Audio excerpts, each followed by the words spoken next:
la bactérie qui serait responsable d'une diarrhée aiguë aqueuse et profuse, sans fièvre, accompagnée de vomissements chez un homme de retour d'un voyage en Afrique.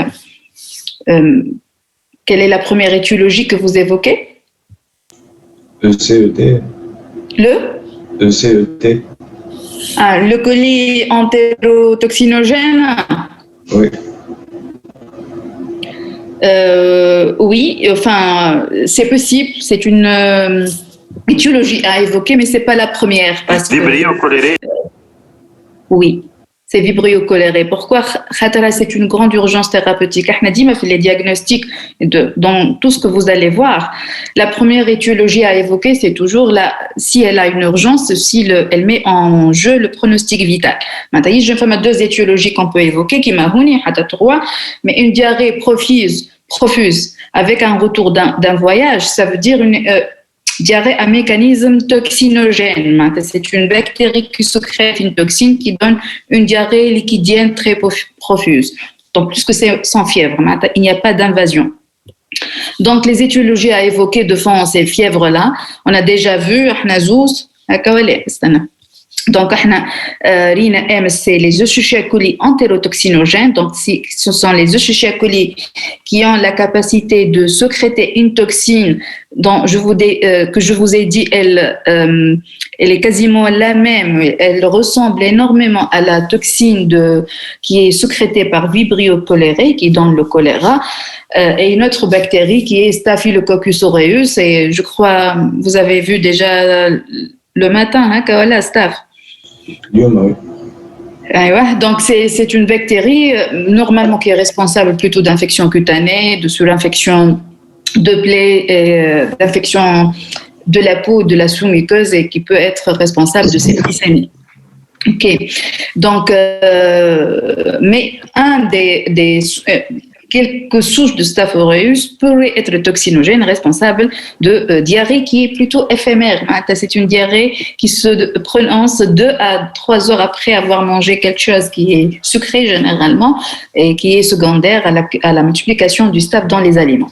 Et c'est pas une diarrhée du tout très profuse suite à un retour de voyage. Un retour de voyage, c'était déjà une bactérie dont on s'est contaminé il y a longtemps et qui s'est développée après le retour. Ça peut être un Staph aureus.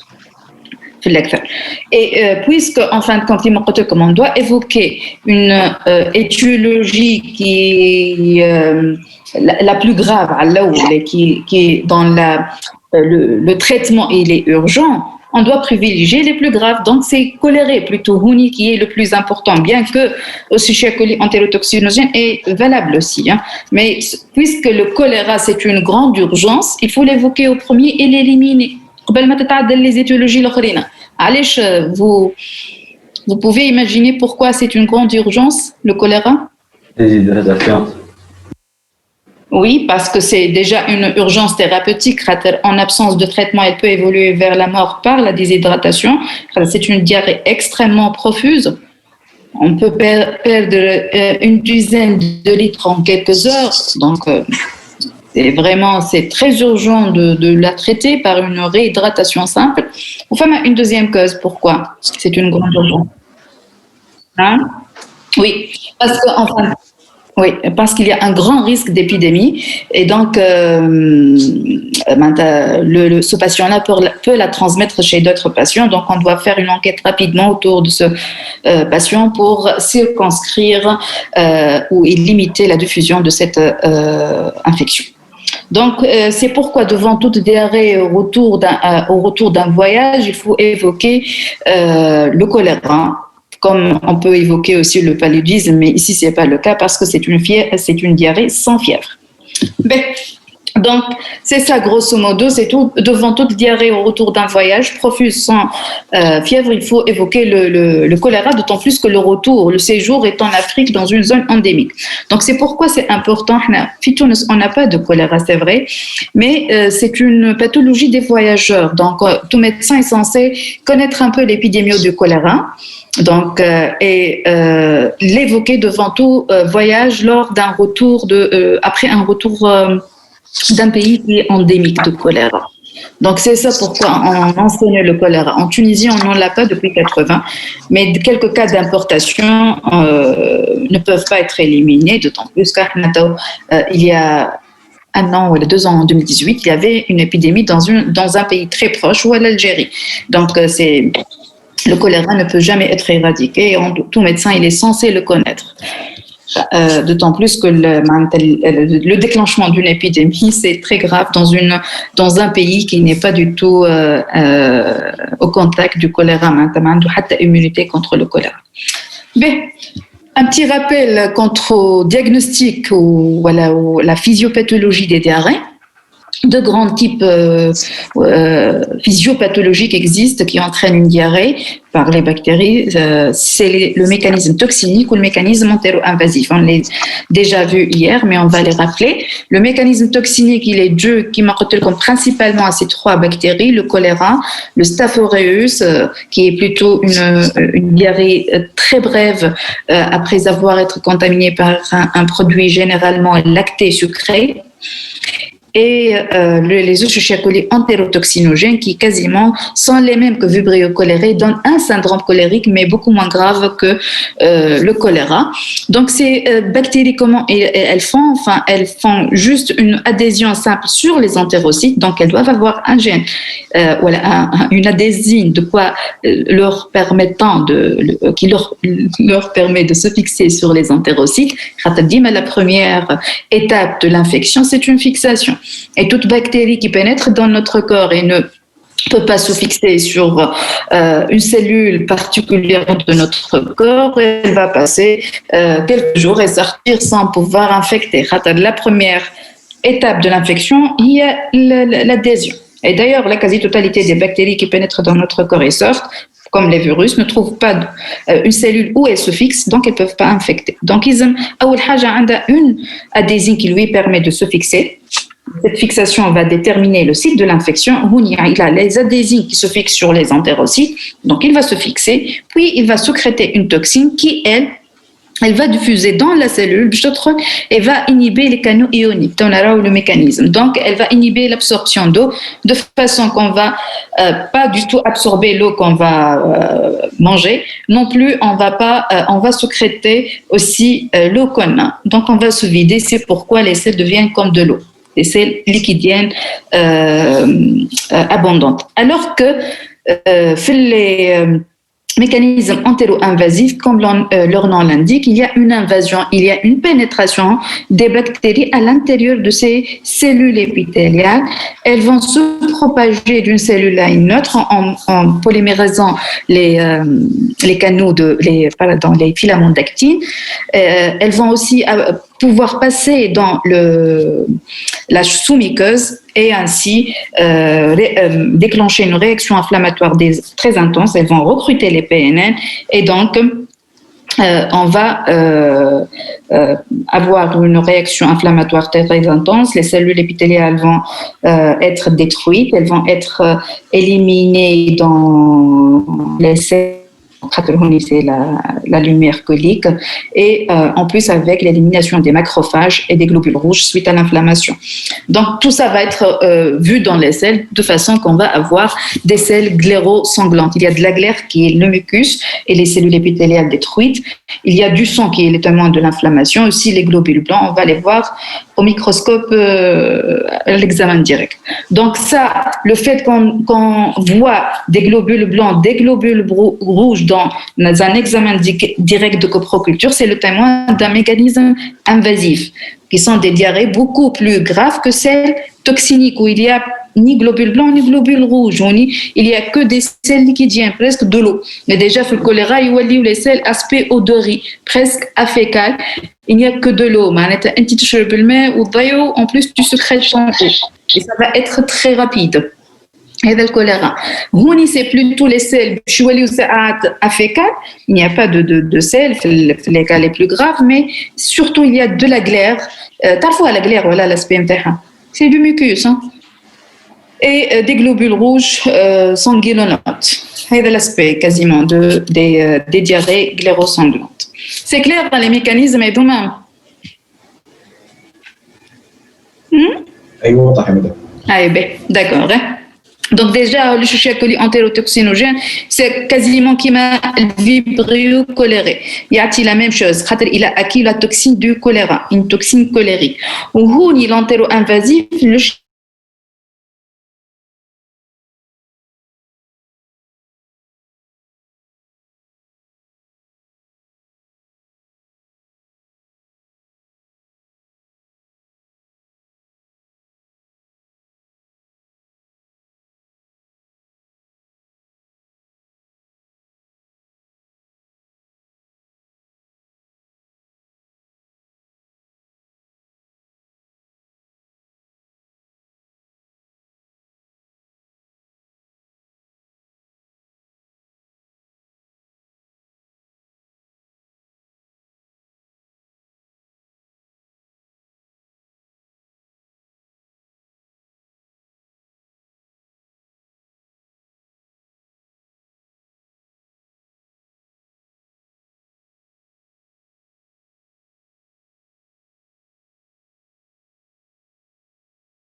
Escherichia coli entérotoxinogène, pas de diarrhée mortelle.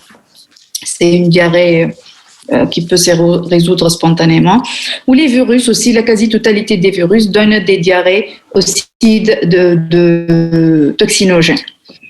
Pour les diarrhées invasives, qui m'ont comme femme à deux types, il y a toujours une invasion de la sous-muqueuse. Femme elle détruise en plus les cellules épithéliales, qui m'a Shigel, les Escherichia coli entéro-hémorragiques, entéro-invasives ou entéro-hémorragiques aussi, et aussi l'amibiase, sauf que l'amibiase me fait fièvre. Bien sûr, il y a toujours une fièvre, puisqu'il y a une inflammation. On est toujours apyrétique. Il n'y a pas d'induction d'une inflammation, sauf une perte d'eau. Et le mécanisme toxinique, c'est une perte d'eau, mais le plus grave, c'est la destruction de nos cellules épithéliales et l'inflammation intense. Et la réponse de notre corps à une inflammation, ça sera de la fièvre. Donc, une diarrhée fébrile, c'est un mécanisme entéro-invasif. Une diarrhée apyrétique, le plus souvent, c'est toxinique. Mais l'invasif, un autre type qui m'appelle comme c'est le type où il n'y aura pas d'invasion de ces cellules épithéliales qui ne vont pas être détruites. Donc, juste une inflammation dans la sous-muqueuse. Et c'est généralement les bactéries qui donnent des gastro-entérites. Une diarrhée fébrile, généralement pas glérosanglante. Pas le syndrome dysentérique. Dysentérie, fait une diarrhée glérosanglante avec des épreintes, des ténèsmes, des douleurs abdominales atroces. C'est la majorité des diarrhées qu'on fait généralement avec des fièvres. C'est les salmonelles, les campylobactères, les Yersinia, les Escherichia coli entéropathogènes, avec Clostridium difficile, qui est la bactérie type responsable de diarrhée post-antibiotique. On va la voir. Donc, ce qu'on va voir aujourd'hui, c'est le choléra. On va voir le Clostridium difficile qui donne une diarrhée invasive sans destruction des cellules épithéliales, donc diarrhée fébrile, mais surtout post-antibiotique. Et on va voir aussi campylobactères. Ici, tout ce qui est coloré en rouge, c'est les bactéries qui donnent des diarrhées qui appartiennent aux entérobactéries. Vous voyez, beaucoup d'entérobactéries donnent des diarrhées. Bien sûr, ce seront les entérobactéries pathogènes spécifiques. Mais, clair à peu près, grosso modo, les mécanismes des diarrhées et bactériennes et les deux mécanismes principaux sécrétoires invasifs.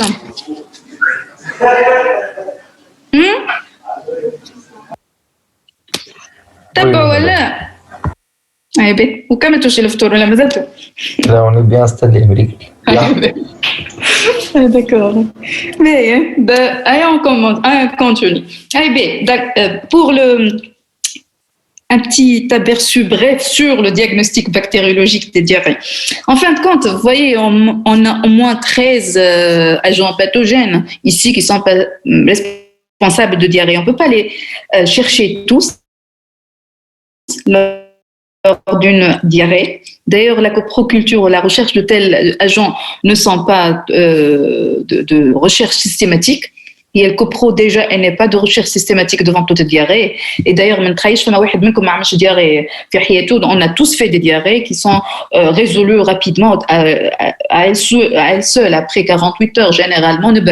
Donc, et d'ailleurs, une diarrhée qui se résout spontanément en 48 heures, c'est pas l'indication d'une recherche d'agents pathogènes. Donc, peut-être un staphylocoque aureus, un campylobactère, ou même une salmonelle qui s'est révélée par une diarrhée éphémère, donc c'est pas la peine de faire un tel diagnostic. Voilà, une complication, une diarrhée qui persiste, dysenterique grave, voilà, une diarrhée profuse au retour d'un voyage, ça c'est l'indication de rechercher l'agent pathogène. Donc, et d'ailleurs, dans une coproculture, au laboratoire, on cherche systématiquement ces 3 bactéries, plus ou moins Yersinia. Donc, c'est les plus fréquents et les plus dangereuses. Les autres, c'est en fonction de la symptomatologie. Choléra, on va la chercher que Tunis n'est pas endémique que au retour d'un voyage. Voilà, lorsque le contexte l'évoque, généralement c'est un retour d'un voyage. Ou le Clostridium difficile, on va le rechercher devant des diarrhées post-antibiotiques, où le malade fait un antibiotique. Et aussi, un staph aureus, généralement, la diarrhée 3-4 heures ou et on a beaucoup d'entre nous a fait de telles diarrhées. C'est à très vite glace, messour, choya mayonnaise et donc surtout des glaces. Vous avez fait après 2-3 heures une diarrhée, 4-5 heures et tu as bien guéri. Donc dans ce cas, c'est quasiment presque 100% du staph aureus toxinogène. Ça ne mérite même pas un diagnostic. Voilà. À peu près, c'est ça, grosso modo. L'amibiase colique, déjà, le contexte, le contexte infectieux. Mais voyons maintenant les vibrios et surtout le vibrio choléré qui est responsable du choléra. En fait, on en a beaucoup de vibrios.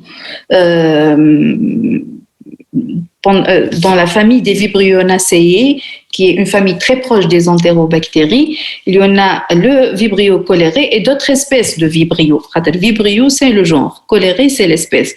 Et dans le vibrio choléré, il y a beaucoup de sérogroupes. Malheureusement, dit ma femme les types qui m'a fait salmonelle, femme salmonelle latifi, ou les salmonelles mineures, les majeures ou les mineures, selon leur type antigénique. Dans le vibrio choléré, il y a beaucoup de types antigéniques et ce sont que les vibrios O1 et O139 qui sont responsables de choléra. Et ça, c'est très important, c'est à prendre vraiment par cœur. Seuls les vibrios cholérés O1 ou 139 sont responsables du choléra. Les autres, on a 155 sérogroupes, plus que 155. Tous ne sont pas responsables du choléra, hormis O1 ou 139. Et ils sont beaucoup très présents dans nos eaux, dans les eaux de mer.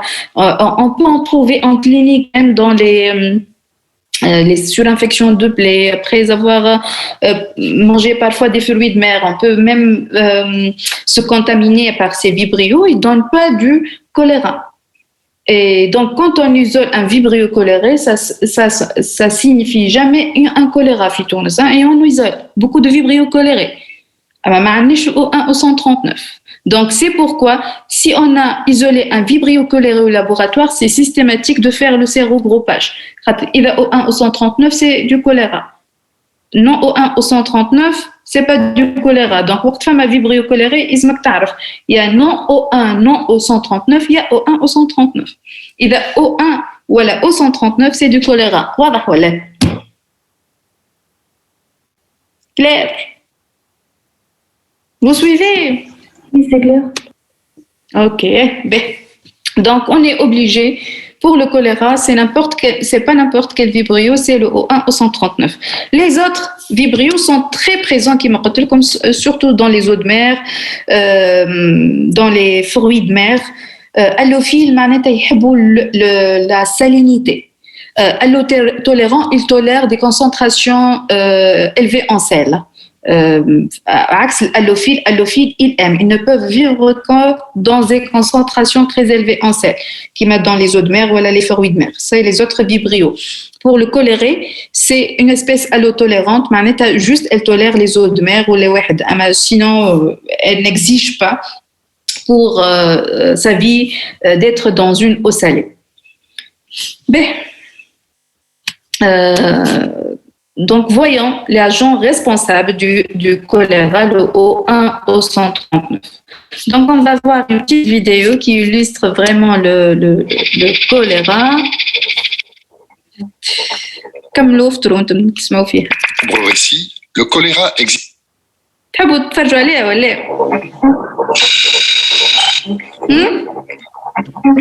Oui, madame. D'accord.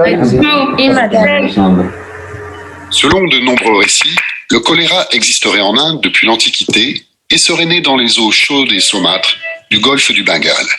Toujours l'Asie, c'est Avec le récit de voyage d'un l'origine officier des portugais épidémies. de retour des Indes, la peur d'un terrible fléau gagne le vieux continent au début du XVIe siècle. En 1817, la première pandémie de choléra marque le début d'une nouvelle ère. À partir de l'Inde, son foyer, la maladie suit les voies du commerce pour s'étendre aux quatre coins du monde. En 1832, elle gagne un Londres en pleine industrialisation et tue plus de 7000 personnes. La même année, New York est frappée à son tour. Au pic de l'épidémie, la maladie remporte plus de 100 morts par jour. La 7e pandémie débute en Asie du Sud en 1961, touche l'Afrique en 1971, puis l'Amérique latine en 1991, et commet son dernier forfait en 2010, à Haïti. En 1831, Alexandre Moreau de Jeunesse soutient contre tous que la maladie viendrait d'un germe.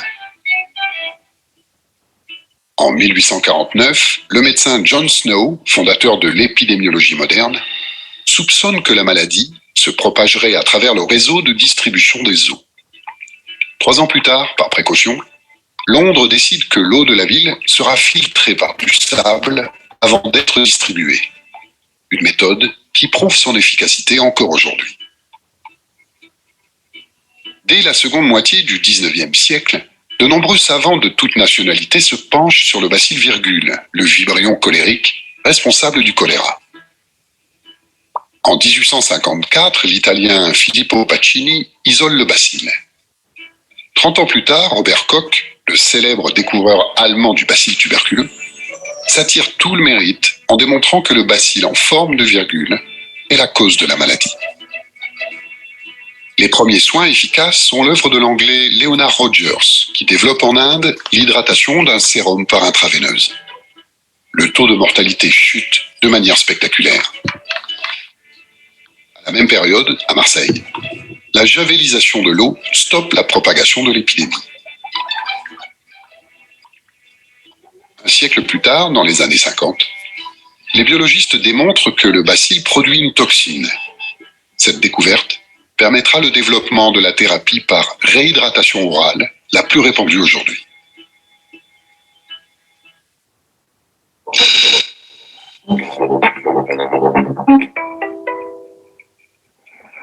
On trouve le bacille du choléra principalement dans les eaux usées et les déjections humaines.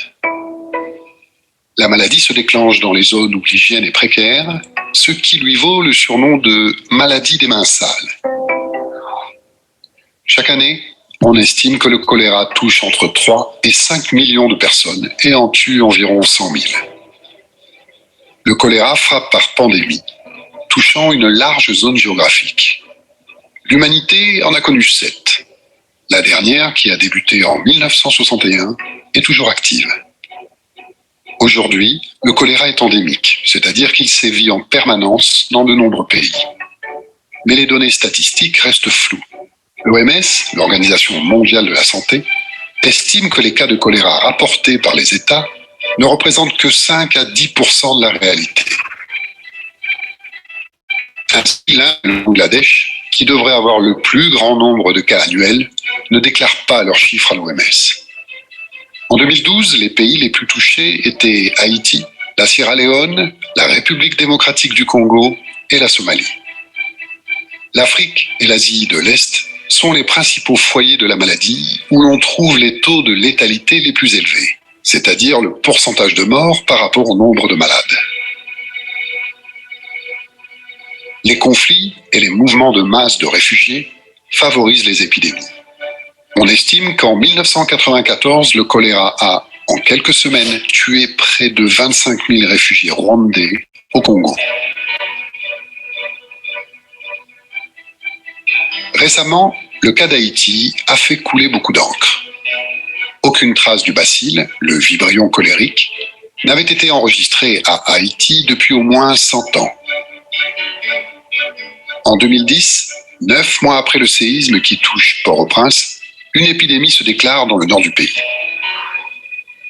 L'origine de la contamination viendrait d'un camp de casques népalais qui déversait ses eaux usées dans le fleuve Artibonite, le plus grand fleuve d'Haïti. Dans le nord, l'épidémie se propage rapidement. Le jour de la Toussaint, de nombreux habitants du nord viennent voir leur famille à Port-au-Prince. Le 8 novembre, le choléra explose dans la capitale. La souche haïtienne du choléra, apparue au Bangladesh dans les années 90, est bien plus virulente que la souche classique. Elle pourrait être à l'origine d'une nouvelle pandémie.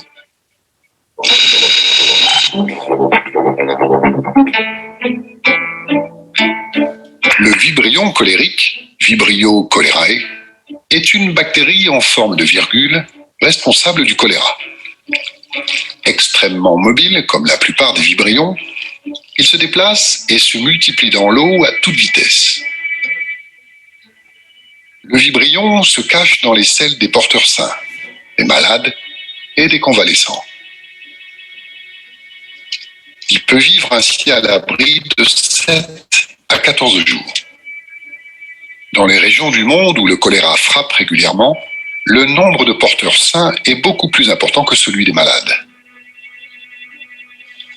L'homme joue donc à la fois le rôle de milieu de culture et de disséminateur du vibrion.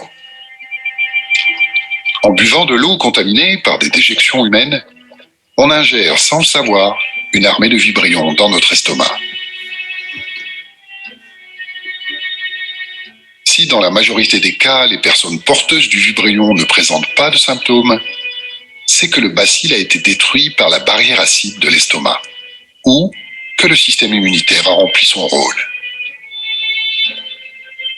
La contamination est donc aussi une question de quantité. Il faut des ingestions massives de vibrions pour tomber malade. Après le passage de l'estomac, les vibrions se multiplient dans l'intestin grêle. Ils sécrètent alors une toxine qui provoque une série de réactions. Ces réactions entraînent une diarrhée dite en eau de riz et des vomissements violents. Ces premiers symptômes apparaissent quelques heures ou quelques jours après contamination. La déshydratation est spectaculaire. Les pertes d'eau peuvent atteindre 15 litres par jour, entraînant la perte de micronutriments essentiels, un effondrement de la pression sanguine et la mort.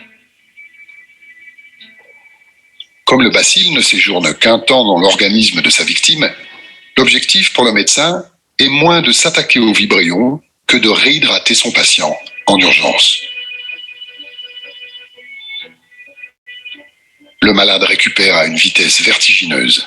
En quelques heures, il passe d'une mort annoncée à la vie recouvrée.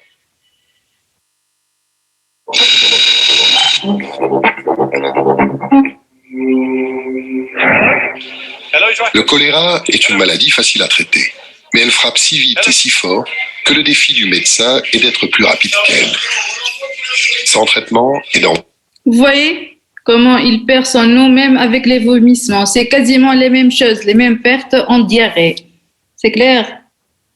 C'est très vraiment instructif. Hop. Facile à traiter. Mais elle frappe si vite et si fort que le défi du médecin est d'être plus rapide qu'elle. La pression sanguine du malade chute et la mort peut frapper en quelques heures. Vous avez vu les lits colériques? Vous suivez ou pas? Ils sont percés, mais l'autre. Oui. Donc, c'est pour, en fin de compte, aussi, parce qu'ils n'arrivent pas à aller aux toilettes. Attention. Oui. Donc, ils doivent être vraiment dans les toilettes 24/24. C'est pourquoi ils font des lits troués. C'est des lits qui sont offerts par l'OMS pour faire face aux épidémies. Dans des cas, la pression sanguine du malade chute et la mort peut frapper en quelques heures.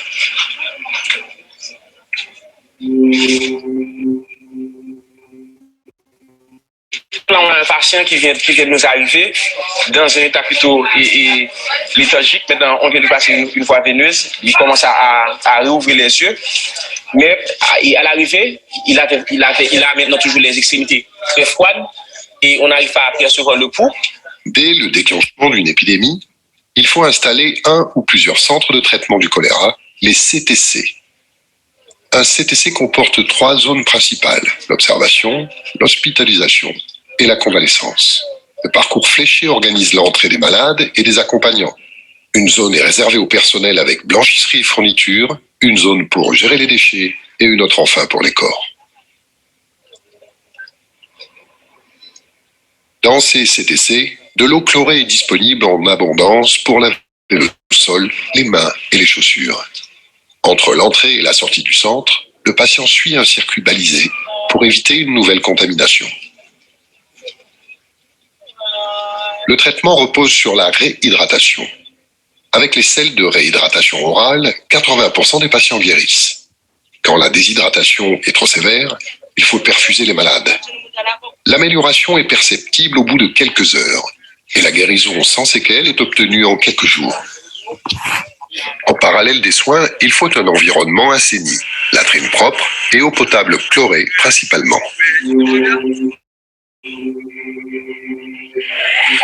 En cas d'épidémie, avec des centres de traitement, on peut maintenir le taux de mortalité sous la barre des 1%. On utilise aussi des antibiotiques pour raccourcir la durée de la diarrhée, diminuer les quantités de liquide de réhydratation et accélérer l'élimination des bacilles par l'organisme. Pour ne pas créer de résistance, l'usage massif des antibiotiques reste occasionnel. On considère que les vaccins anticolériques sont un moyen complémentaire de lutte. Il en existe 2 sortes, qui protègent en moyenne à 65% pendant 2 ans. Ils doivent être administrés en 2 doses par voie orale. Leur efficacité est donc limitée, mais organiser une campagne de vaccination lors d'une épidémie peut permettre de diminuer le nombre de cas.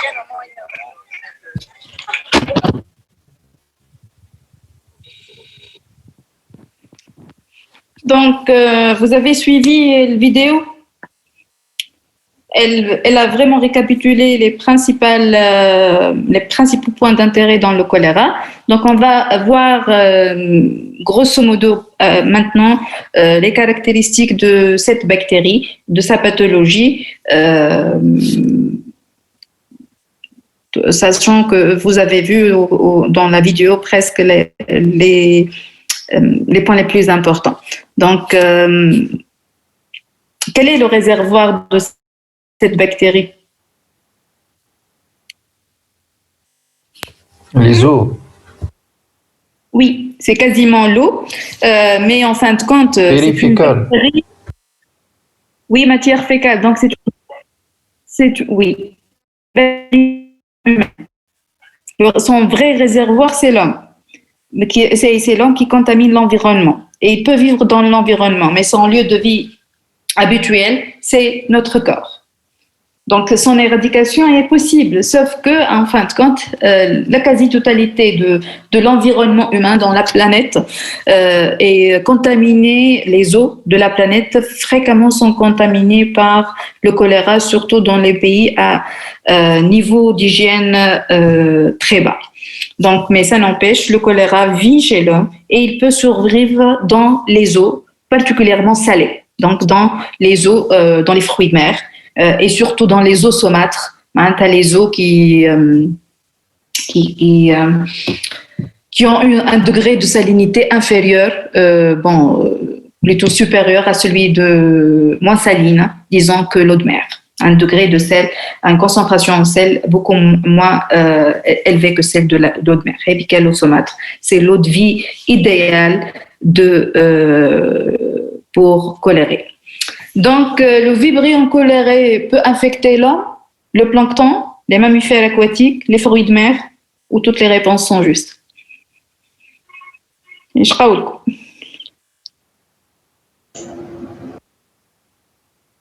Le plancton, tous les êtres vivants invisibles à la surface de la mer, les algues, les micro-algues, les mammifères aquatiques, bon, les fruits. Vous avez entendu, là? Là, on fait péter. Le fruit de mer, déjà. ACD. On a halophile, les fruits de mer, ça. On a halophile, donc les fruits de mer en principe. Ah non. Donc, non, il peut infecter que l'homme. Les autres sont des réservoirs. Ils ne sont pas malades. OK. Ils peuvent. Les fruits de mer, enfin, on peut trouver des vibrios, mais ils sont des. D'ailleurs, la quasi-totalité des vibrios colérés ou autres vivent dans les fruits de mer sans qu'ils les infectent. Donc, l'homme, c'est son réservoir et il peut l'infecter. Et ici, le vibrio coléré peut vivre. J'ai répondu déjà, chez l'homme, chez le plancton, chez les fruits de mer, dans l'eau de mer. Chaque fois que l'environnement il est un peu salin, il peut y vivre. L'homme, c'est son réservoir, il l'infecte. L'eau des piscines, il ne peut pas vivre dans les eaux de piscine. Pourquoi? C'est du chlore, quand il y a du chlore. Donc, vous avez vu déjà dans la vidéo que le chlore tue le choléra, le vibrio cholérique. Donc, le vibrio cholérique peut survivre à pH acide dans les eaux saumâtres, en milieu sec, en milieu hypersalé, en milieu chloré, dans les frigos, en absence d'oxygène.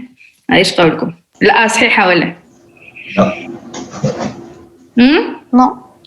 pH acide, c'est vrai, il ne peut pas vivre. Déjà, le pH acide, le pH alcalin. Donc, les eaux saumâtres, déjà, oui. En milieu sec? Non. Non. Hypersalé? Oui. Oui. Milieu chloré? Non. Non. Dans les frigos? Oui. Oui. Oui, il peut survivre. En absence d'oxygène? Oui. Oui, parce qu'il est AAF comme les entérobactéries. Donc, c'est une bactérie qui peut vivre dans les eaux saumâtres, dans l'hypersalé, dans les frigos, en absence d'oxygène. Et ce qui peut la tuer, c'est la sécheresse, le sec, le pH acide, déjà quelques gouttes de citron. Ça fait vraiment tuer le choléra et le chlore en milieu chloré, il peut survivre aussi. Mais les caractères bactériologiques, bon, ce que vous allez retenir, c'est un... Je retourne comme un nom. Oui, il ne peut pas vivre à pH acide. Hein. pH alcalin, il peut vivre. Comme les citrons, le thé. Donc, c'est un BGN en forme de virgule et il a un flagelle polaire. Il est très, très mobile. Donc, il nage dans les eaux, il est libre. Sur le plan caractères culturaux, donc juste vous apprenez qu'il n'est pas du tout exigeant, donc il peut survivre dans l'environnement, dans les eaux, à plus 4 degrés.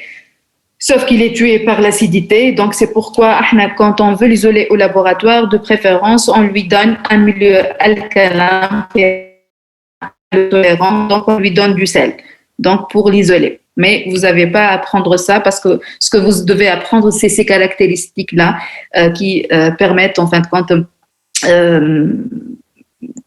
les moyens de lutte, autrement dit, et qui vous font savoir quels sont les milieux où il peut survivre.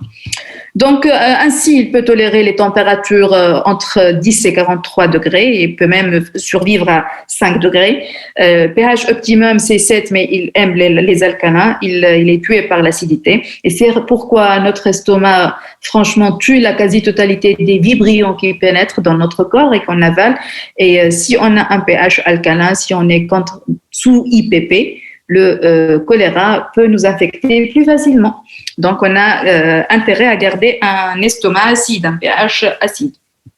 Et d'ailleurs, l'acidité de l'estomac arrête la quasi-totalité des bactéries qu'on ingère. Hein. C'est la première barrière contre l'entrée des bactéries pathogènes.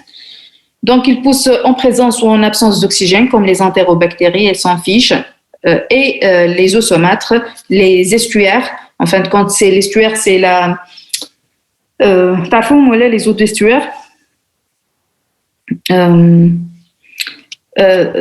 C'est l'intersection des eaux de lac et les eaux de mer. Donc, vraiment, c'est une eau saumâtre. La salinité intermédiaire entre l'eau des lacs et les eaux de mer. Le vibrio ne supporte pas le sec, donc ni la chaleur à plus que 70 degrés. Déjà supérieure à 60 degrés, c'est la pasteurisation et elle tue la quasi-totalité des bactéries pathogènes pour l'homme. Le pH acide tue, donc c'est pourquoi le jus de citron, il est très parfait sur les salades pour tuer le vibrio et le chlore. Donc on a intérêt à chlorer nos eaux pour arrêter le vibrio. Sinon, il peut survivre à la surface des sols quelques heures, sur un sol très humide plusieurs jours, quelques semaines, et dans notre corps, il survit à peu près 14 jours. Quand on s'infecte, on va garder quasiment le choléra 14 jours. Après 14 jours, on va s'en débarrasser. C'est pourquoi le traitement, c'est plutôt pas tuer la bactérie. On n'a pas intérêt à s'en débarrasser rapidement, sauf si le cas il est très, très, très grave, parce que normalement, en 14 jours, on va se débarrasser du choléra. Sinon, dans les eaux de mer et dans les eaux profondes, les eaux de puits, dans les algues et dans les huîtres, il peut vivre plusieurs années. Et c'est pourquoi le gîte des vibrio cholérés, c'est généralement les puits un peu où il y a la concentration de sel un peu élevée. Donc, c'est un lieu très favorable. Et d'ailleurs, peut-être en Tunisie, on a dans les eaux de puits très profondes encore des vibrios, comme en Algérie. On va voir tout à l'heure tout de suite que vibrio a été découvert en Algérie dans des puits très oubliés où il y a un gîte de vibrio choléra. Donc, sur le plan biochimique, vous allez rien apprendre, ni les biotypes. Bon, choléré ou Eltor, franchement, c'est pour le typage des souches, pour voir les souches qui circulent et qui sont épidémiques. Le plus important, c'est la structure antigénique et vraiment, O1 au 139, c'est à apprendre par cœur parce qu'il ne faut pas s'affoler quand on trouve un vibrio choléré sur un bilan bactériologique parce qu'on en a en Tunisie. Donc, vibrio choléré, salmonelle, on n'a pas le droit de communiquer un résultat de salmonelle tout simplement parce qu'on doit spécifier si c'est une mineure ou majeure. Le sérotype. De même, pour vibrio choléré, on ne peut pas rendre un résultat vibrio choléré tout simplement parce que O1 au 139, c'est du choléra, c'est toute une structure, toute une logistique qui doit se déclencher tout de suite parce que c'est très grave en Tunisie d'avoir du vibrio choléré. Les autres vibrios, O2, en fin de compte, on n'identifie pas les non O1 au 139, juste on fait une agglutination pour savoir si c'est du O1 ou au 139. S'il n'est pas ni O1 ni au 139, c'est pas grave, donc c'est pas la peine de savoir chez moi le sérogroupe. Mais on doit éliminer ça. OK.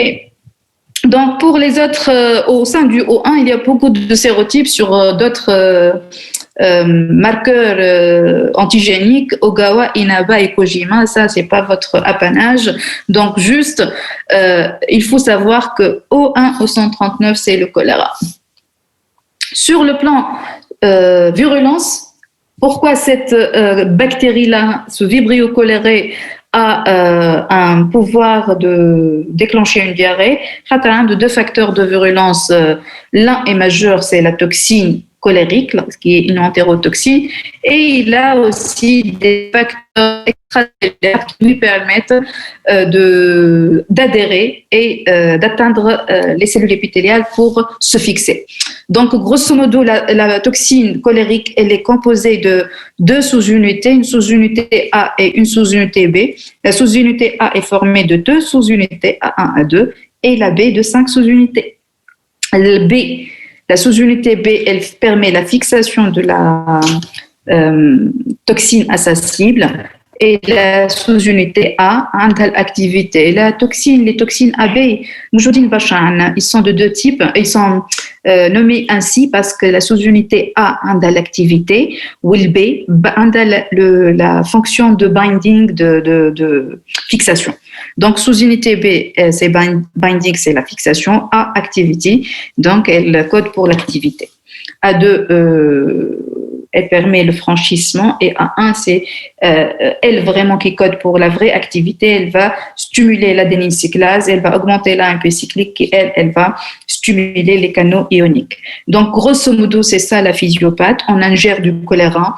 Il faut une dose très élevée, plus que 10 puissance 8 vibrions.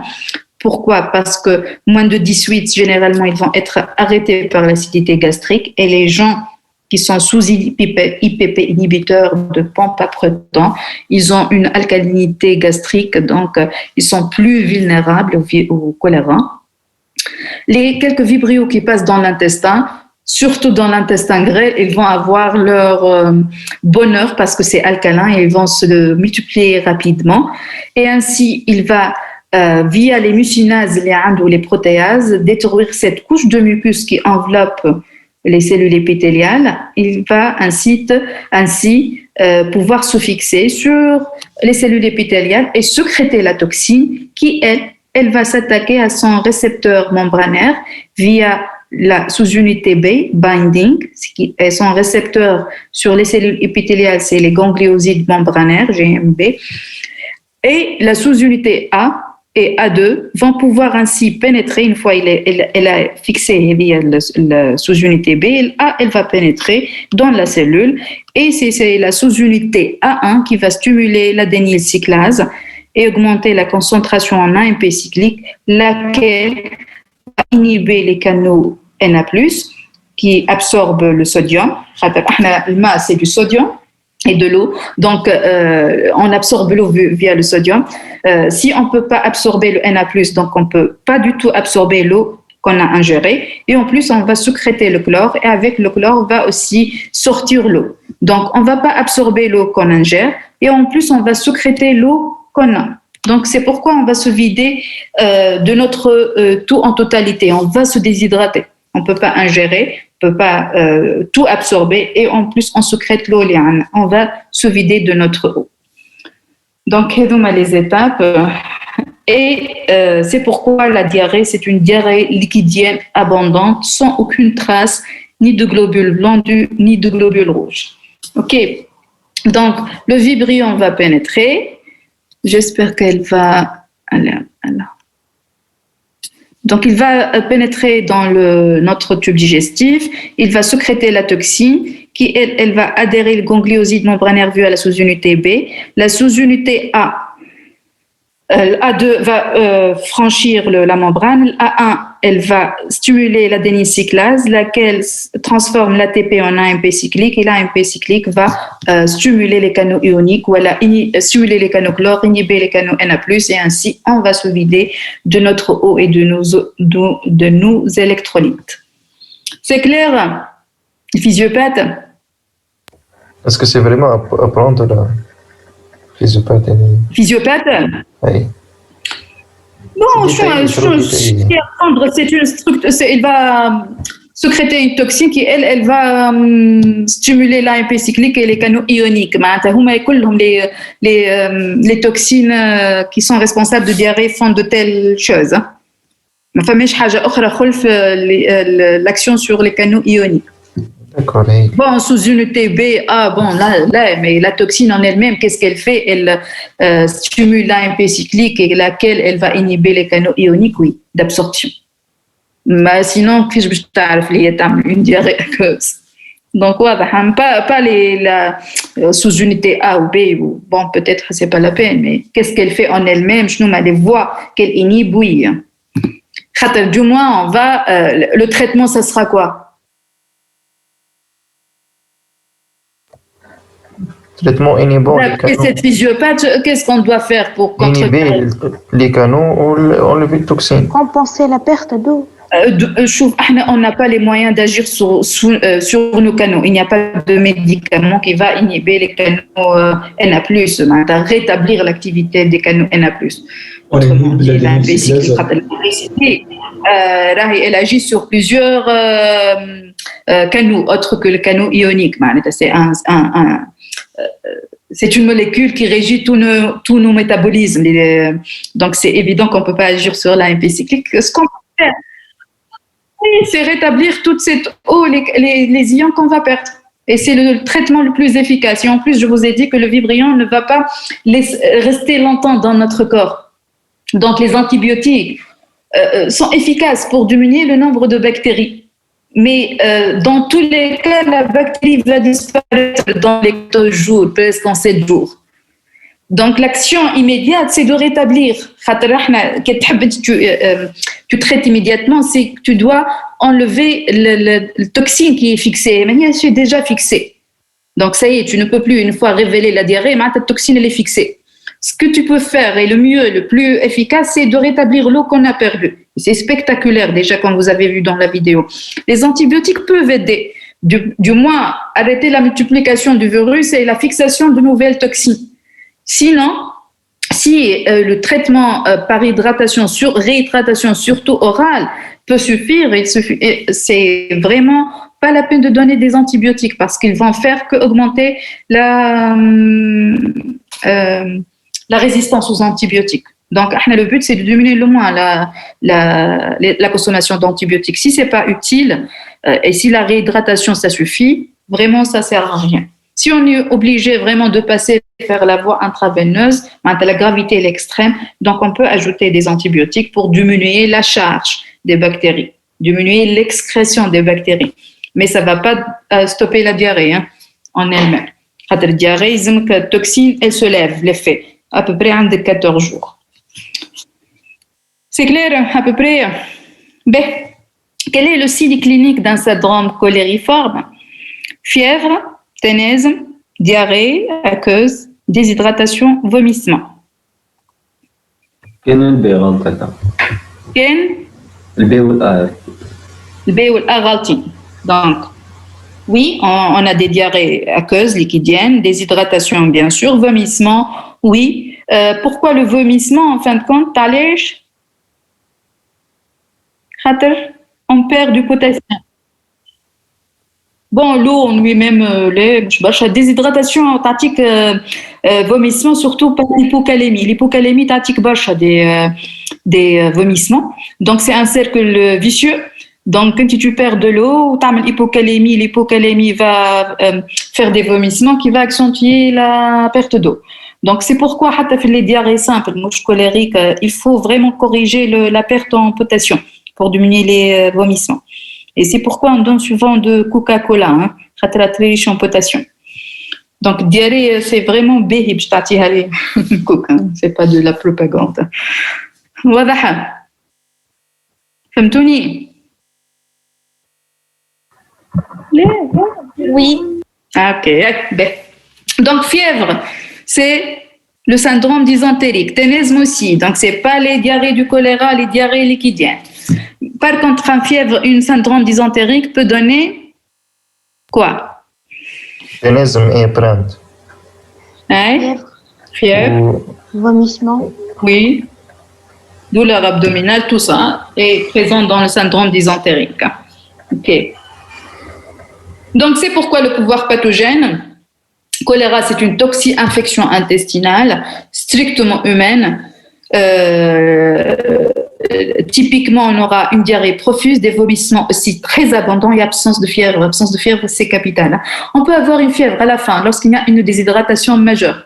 C'est une fièvre centrale, pas par inflammation. D'accord, une déshydratation majeure, la mort, ça peut avoir une fièvre. Mais sinon, les pertes liquidiennes seront faramineuses. On peut même perdre 15 litres et la mort peut survenir par déshydratation. Donc, les formes cliniques, j'en passe.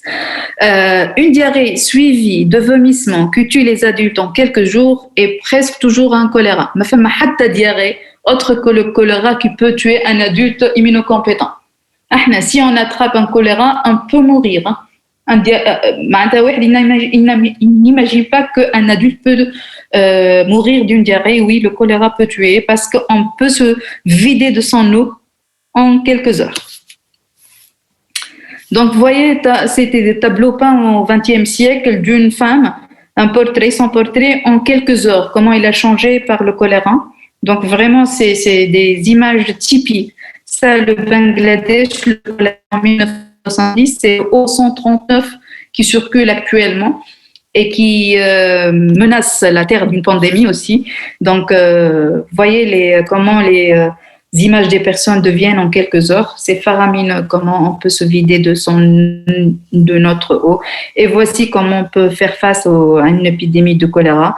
Des lits de choléra troués avec des seaux parce que vraiment le patient il peut perdre 15 litres en quelques heures. Imaginez comment on peut se comporter. Donc on ne peut être que dans des toilettes dans de tels lits. C'est catastrophique, ce choléra. Le choléra, il est favorisé par l'hyperacidité gastrique. Non. Non, elle ne peut pas vivre dans le site. D'accord, par l'alcalinité. Il peut donner des diarrhées profuses. Oui. Sûr.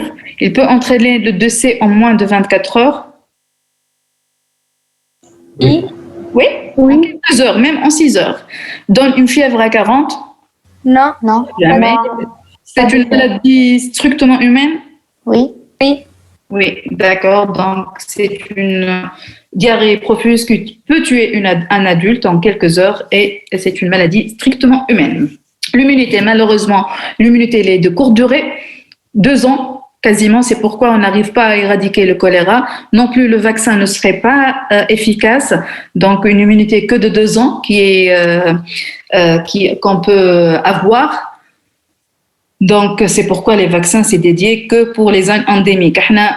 Pour les voyageurs, nous, quand on voyage dans une zone endémique, on prend le vaccin, il va nous protéger pendant 2 ans. Et la protection, elle est de 60%, vous êtes d'accord? Mais de 100%. C'est pourquoi c'est pas assez efficace. La transmission tarfouha, c'est les maladies du péril fécal, des mains sales, c'est oro-fécal, donc tous les aliments ou les eaux qui sont contaminées par les matières fécales des porteurs sains ou malades. Donc, je répète pas ça. Déjà, vous êtes familiarisés avec ces maladies du péril fécal. Vous voyez les sources du choléra, les fruits de mer à bien préparer, l'absence d'eau potable. Donc ça, vous voyez comment sévit le choléra dans de tels pays où il est endémique. Le choléra peut avoir 2 types épidémiologiques. Soit une épidémie, qui m'a imaginez qu'on a des cas importés de choléra, toute la population n'est pas immunisée, donc il va faire une épidémie catastrophique. On va développer tous le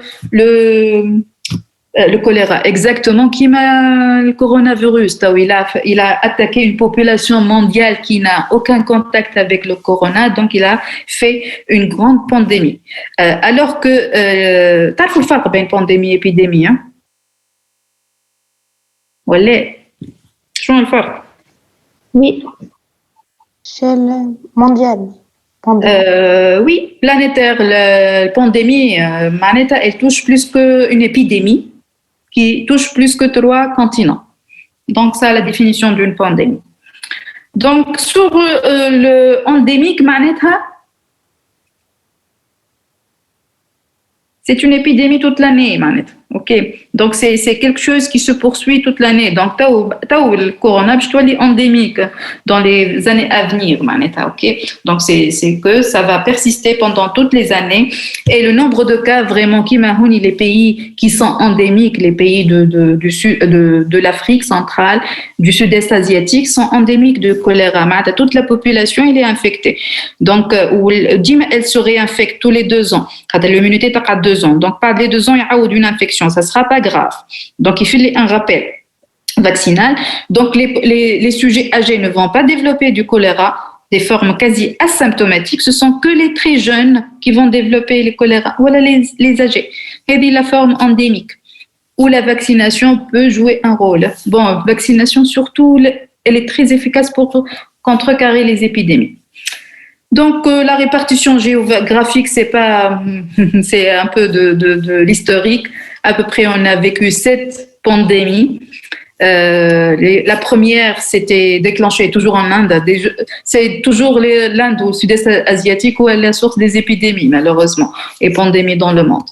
Et les années 1800, on va dire que c'est répété 7 pandémies et la 7e qui s'est déclenchée en 1964, elle est encore active et touche tous les continents.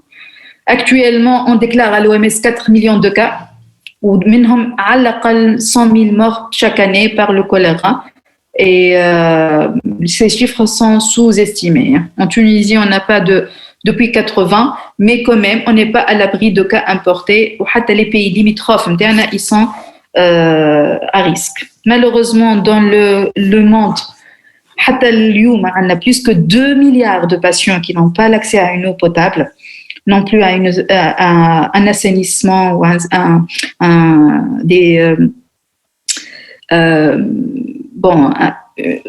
n'ont pas d'accès à un environnement sain, avec un système sanitaire assez efficace. C'est grave d'avoir plus que 2 tiers de la population mondiale qui n'a pas accès à eau potable. Donc c'est pourquoi le choléra on n'arrivera jamais à le éradiquer s'il y aura toujours cette famine et ce manque d'hygiène dans le monde. Et d'ailleurs, chaque fois qu'il y a une catastrophe, il y a le choléra. Au Yémen, on a dans les années 2017-2018 jusqu'à maintenant une épidémie. En Algérie, en 2018, on avait cette épidémie et la source était des puits qui sont abandonnés et qui étaient à l'origine du choléra. Et les gens vraiment insistent à consommer l'eau des puits qui c'est pas hygiénique. Et donc, le choléra s'est maintenu. Donc, le diagnostic, c'est une grande urgence. Pourquoi ? Parce que le risque épidémique, il est majeur. Et la demande doit être spécifique. Comment on ne va pas s'amuser à rechercher le choléra devant toute diarrhée, sauf si là, il y a un retour de voyage. Ok. Donc, c'est pourquoi, si vous ne précisez pas qu'il s'agit d'un retour de voyage, et que vous suspectez le choléra, on ne va pas le chercher quotidiennement dans les diarrhées. On cherche que les salmonelles, Shigella et Campylobacter. Les autres, on ne les cherche pas. C'est OK. Donc, c'est une demande spécifique pour qu'on puisse la chercher. Sinon, on ne va pas les chercher. Là, comme le Congo, puisque le choléra il est endémique ou c'est la première cause de diarrhée, parmi les premiers gens qu'on va rechercher. On n'est pas un pays endémique, ni en épidémie, donc ça ne sert à rien de le rechercher. On va le chercher que lorsqu'il y a une suspicion. Et comment on le fait ? On fait un prélèvement normal, dans le laboratoire dit oui, il est loin. On peut additionner un peu de sel à la coproculture parce que le sel va laisser la bactérie vivante pendant au moins 10 jours. Ok. Donc, sinon, au laboratoire, le diagnostic, c'est pas votre apanage. Juste, il faut préciser s'il est au 1 au 139.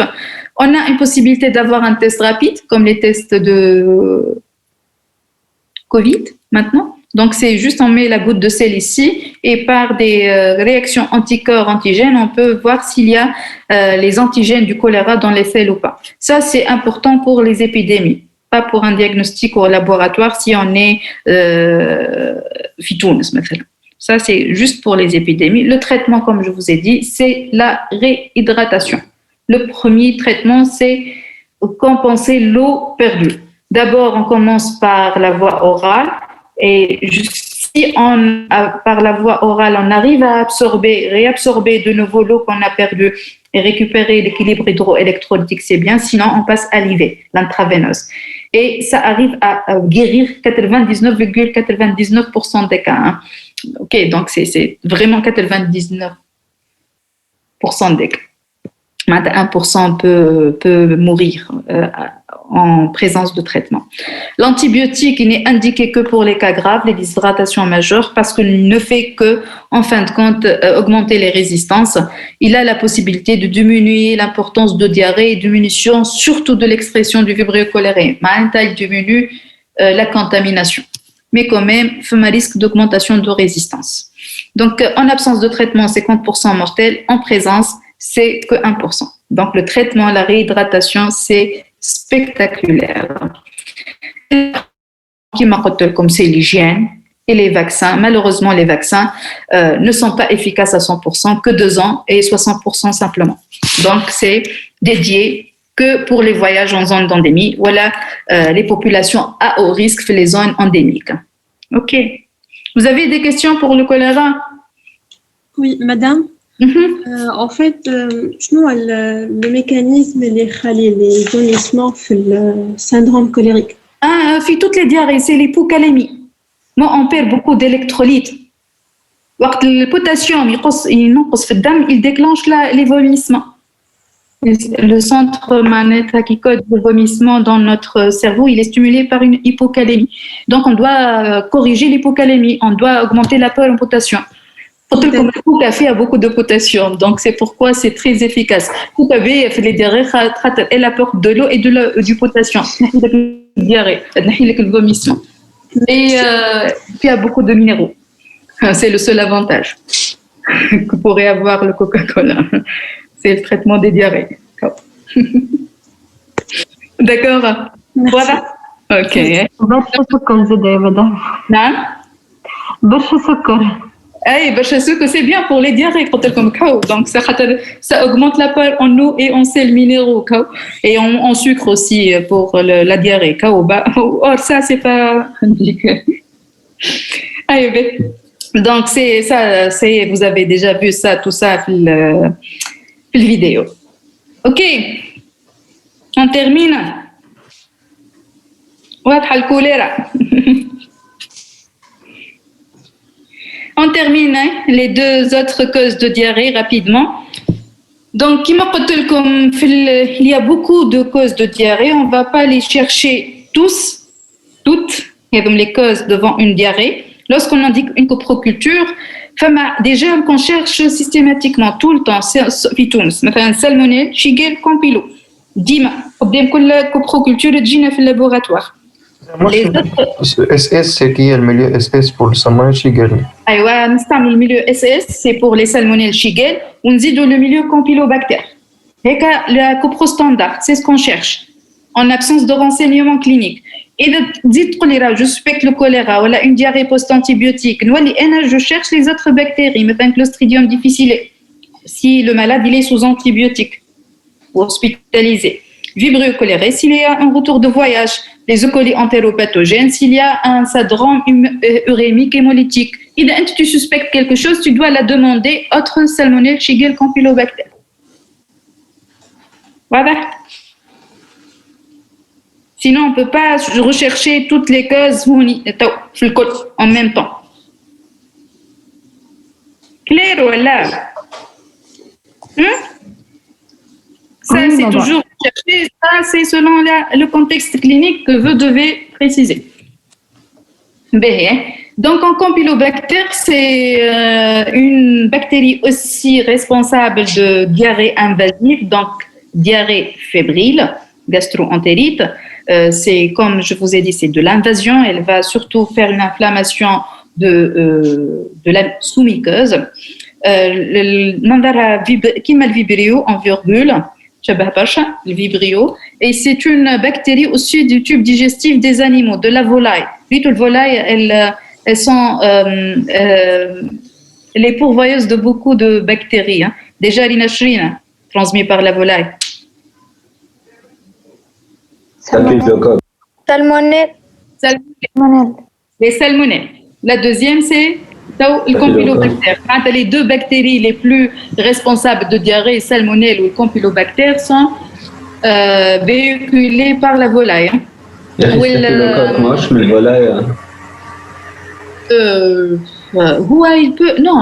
Staphylocoque, c'est une bactérie commensale de notre corps. staphylocoque, surtout, qui est responsable de diarrhée, toxinogène. Il est surtout véhiculé par les staphylocoques qu'on héberge dans notre nez, malheureusement. C'est beaucoup moins. Alors, les bactéries qui sont responsables de diarrhée, c'est dégoûtant. Donc, généralement, le physiopathe de staphylocoque, on le porte dans nos mains, ou surtout dans le portage de staphylocoque, les zones humides, nasales ou les plis de laine. Donc, on les porte souvent en nasal, on va manipuler notre nez, on manipule les gâteaux ou les glaces, comme les restaurateurs. Donc, comment ils contaminent les glaces du staph, ils se multiplient le staphylocoque, ils sécrètent la toxine au staph. Et donc, nous, on mange les glaces avec la toxine du staphylocoque. Donc, là, vous avez à choisir entre un staphylocoque ou un compilo ou un salmonelle GM, voilà, je t'aime. تخيلوا استفخر انت ما عرفت ناكلوا مايونيز في جرة فيه. لا المايونيز وي لي كونتر انديكي فرانشمون مايونيز من البرا اي دايوغ لي كازي توتاليتي نتاع لي زيبيديمي اللي حصلوا سي من المايونيز ولا من زيد الفولاي اللي هي مال بريباري زيد حتى في لي ساشي صغار المايونيز زاد كونتر انديكي. لا ماهمش كونتر انديكي كوما خاطرهم ستيريل بيان ستيريليزي mais فيهم برشا des conservateurs alimentaires معناتها cancérigènes. C'est à vous de choisir entre une diarrhée ou la cancer, alors la diarrhée خير. دونك احنا راهو نتخيل التوانسه on est immunisé معناتها كنا عملنا salmonellose ومريقلين bon là on se réinfecte mais quand même on est assez résistant sur ce plan là. Donc, le tube digestif, comme le volaille, il est souvent micro-aérophile. Il aime une pression d'oxygène un peu moins élevée que celle de l'air. C'est une définition de micro-aérophile. Une pression d'oxygène un peu moins élevée que celle de l'air. Les volailles enveloppées, c'est le fin, les surfaces, les grandes surfaces, ils ont déjà le carcasse elle est contaminée compilo où tu l'enveloppe avec un sachet, tu crées une micro-aérophilie vraiment très favorable à la multiplication des compilos.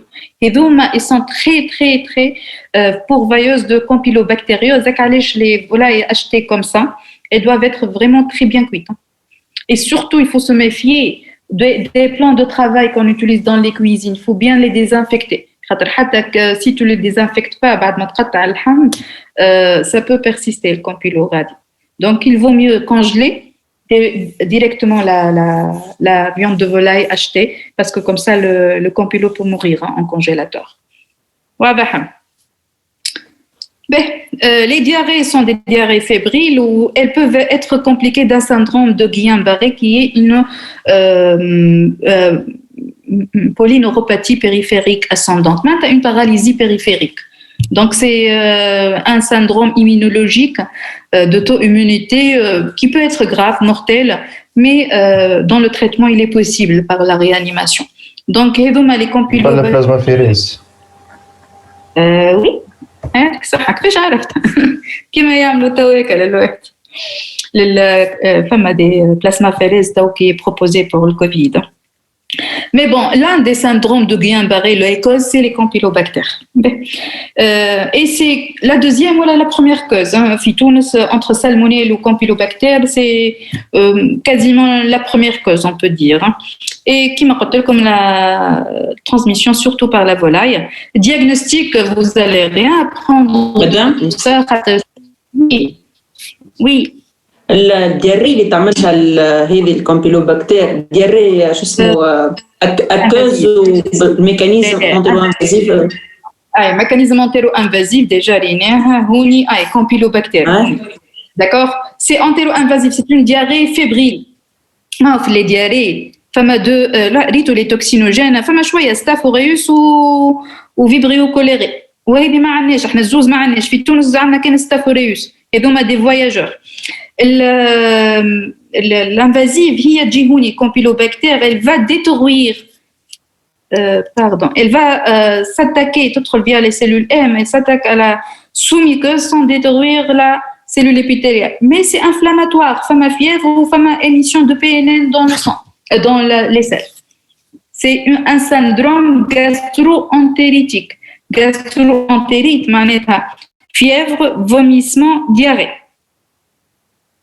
هذه gastro-entérite فيها الكومبيلوز سالمونيل واليرسينيا الماجوريتي اللي عندنا في تونس دي gastro-entérite معناتها diarrhée, fièvre, vomissement.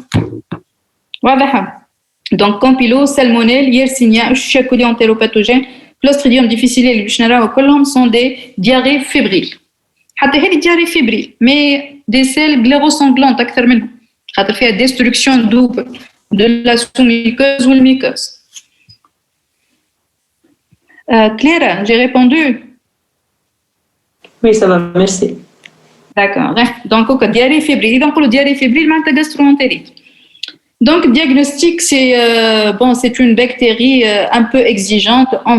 Puisque c'est très fréquent, on va l'englober dans le coprostandard. Vous n'avez rien à apprendre de tout ça. Sauf peut-être la sensibilité aux antibiotiques. Elle est sensible aux macrolides, aux cyclines, aux fluoroquinolones, pas aux bêta-lactamines. On les traite souvent par les quinolones. Donc, Campylobacter jejuni, c'est l'espèce la plus fréquente. C'est un bacille à grains plus.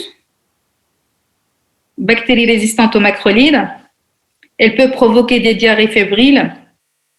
Se fait principalement par voie hématogène de transmission, où le germe responsable il est responsable de colite pseudomembraneuse. Vous pouvez répondre ou aller. صحيح. لا عليه تو احنا BGN. Non, bien qu'il soit un BGN. تاش احنا كي قرينا les bacillaires à grammes négatifs, les macrolides sont inactifs sur les BGN non exigeants. معناتها هذوما c'est parmi les petits bacilles à grammes négatifs exigeants qui sont contradictoirement sensibles aux macrolides. خاطر ما عندهم LPS جويد برشا. D'accord, c'est les exceptions qui m'arrivent où le macrolide, ils peuvent être actifs sur les bacilles à grammes négatifs exigeants. Donc c'est un peu contradictoire, oui, grammes négatifs, mais les macrolides peuvent être actifs. Ouais. Donc bacilles à grammes négatifs, sensibles aux macrolides, déjà l'un des antibiotiques pour le traitement utilisé, c'est les macrolides. Il peut provoquer des diarrhées fébriles. Oui. D'accord, voilà. La transmission se fait principalement par voie hématogène. Non. Non.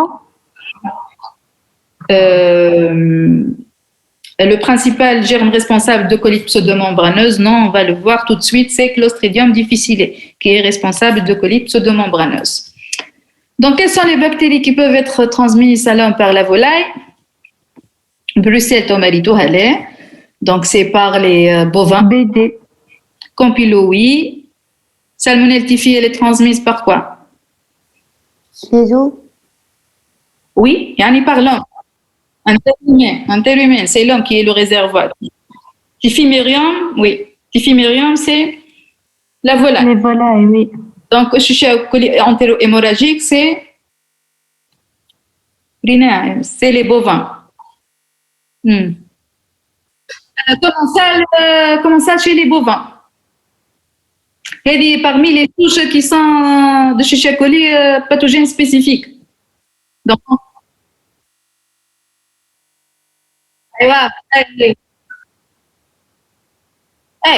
donc si on va les attraper, elles vont nous faire une diarrhée, donc elles ne peuvent pas être commensales dans notre corps.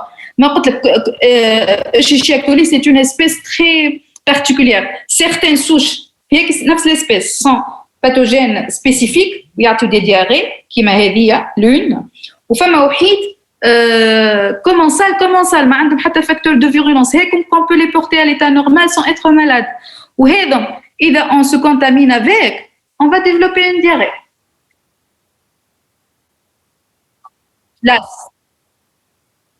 Non, c'est pas une espèce. C'est une espèce divisée en deux. معناتها وحيد ils ont acquis des virulences ويقعدوا الشيكولي mais يتحولوا لباثوجين سبيسيفيك واحد اخرين ما خذاو حتى شيء يقعدوا كومونسال qui vont être responsables d'infections extra-digestives مش de diarrhée. OK. Donc يبقى لنا Clostridium difficile, c'est la bactérie qui est responsable de diarrhée post-antibiotique.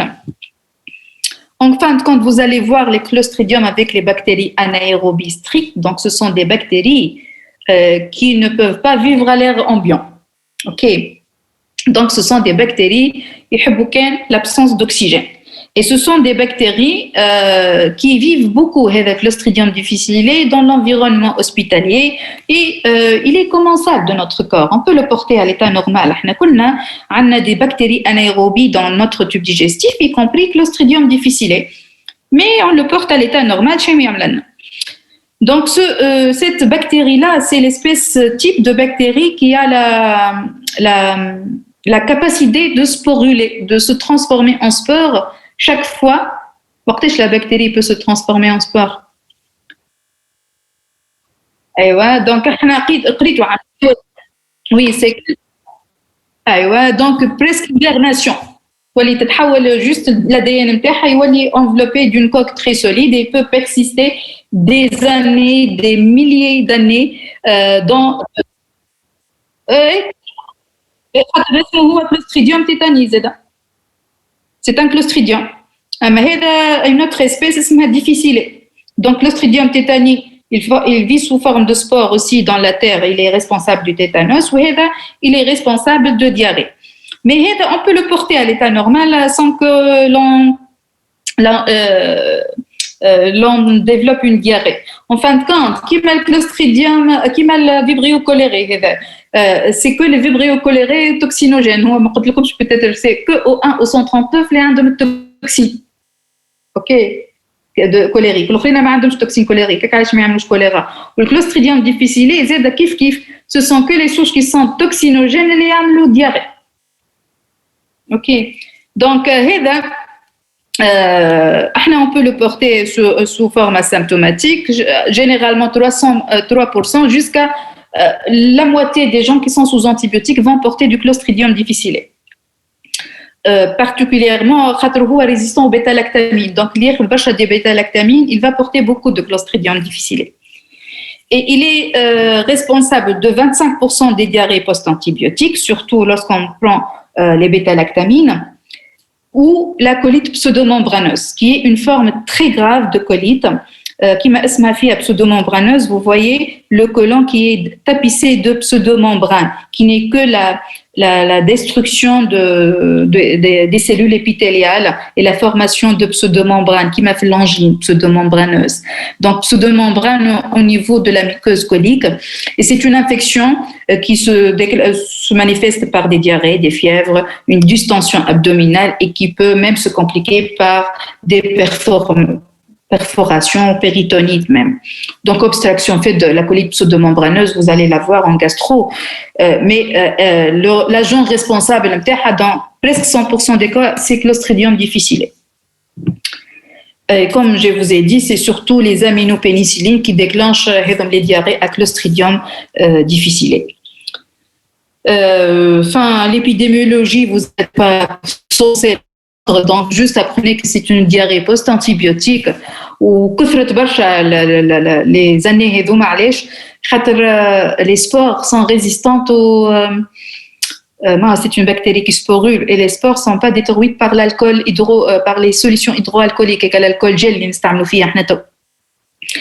pour tuer les virus et les bactéries. Il tue tout sauf les spores.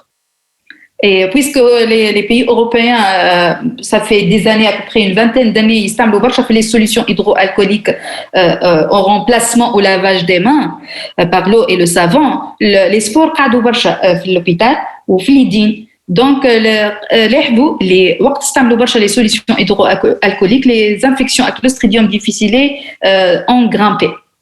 OK, احنا في تونس ما عندناش برشا مي كوميم قاعدين نراو فيهم de plus en plus ces diarrhées à Clostridium difficile. D'accord, c'est vraiment le seul inconvénient des solutions hydroalcooliques, l'alcool gel. Il ne détruit pas les spores. C'est que le chlore ou le savon vert qui détruit les spores. واضح؟ فهمتوني؟ تبعوا ما زلتوا ولا؟ Oui.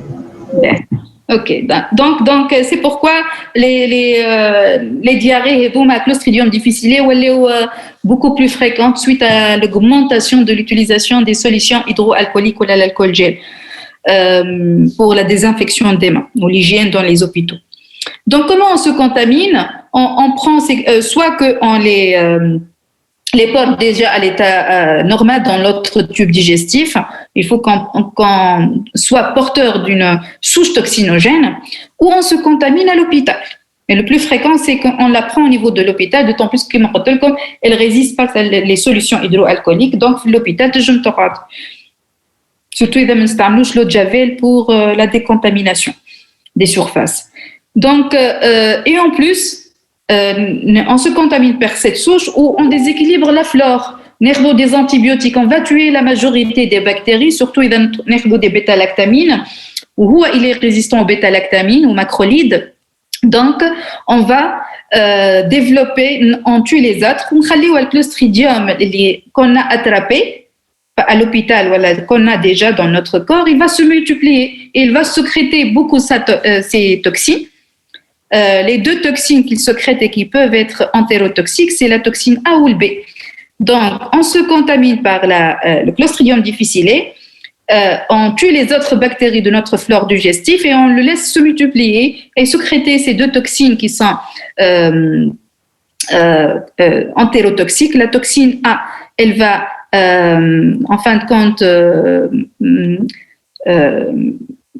exercer un chimiotactisme des polynucléaires neutrophiles. Elle va appeler les PNM au niveau de la sous-muqueuse.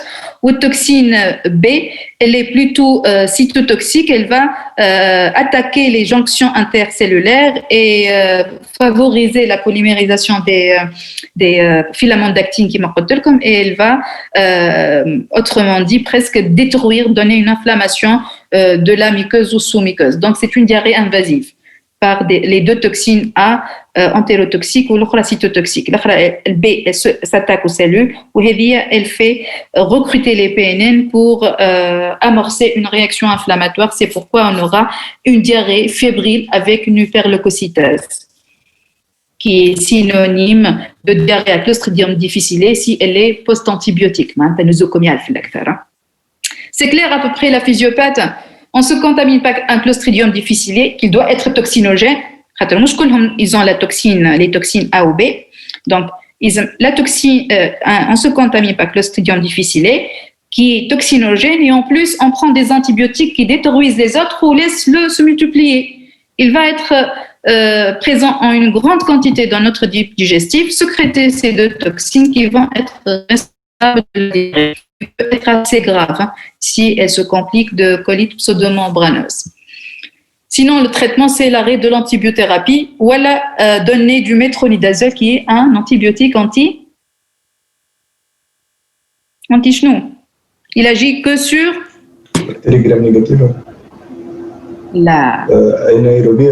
les bactéries anaérobies.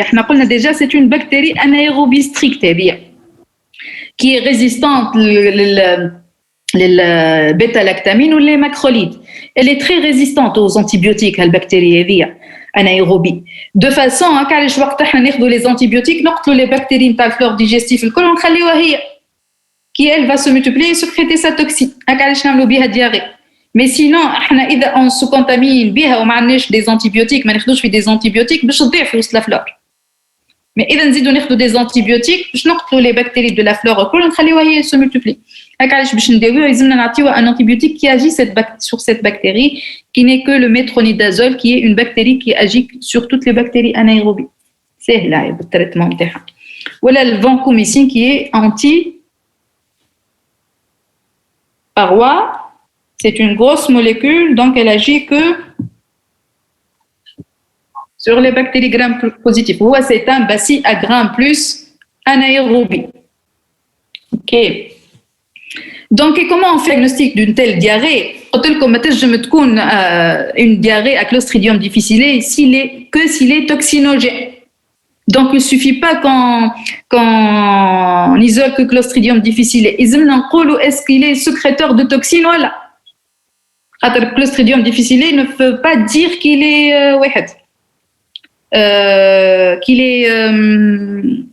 responsable de diarrhée.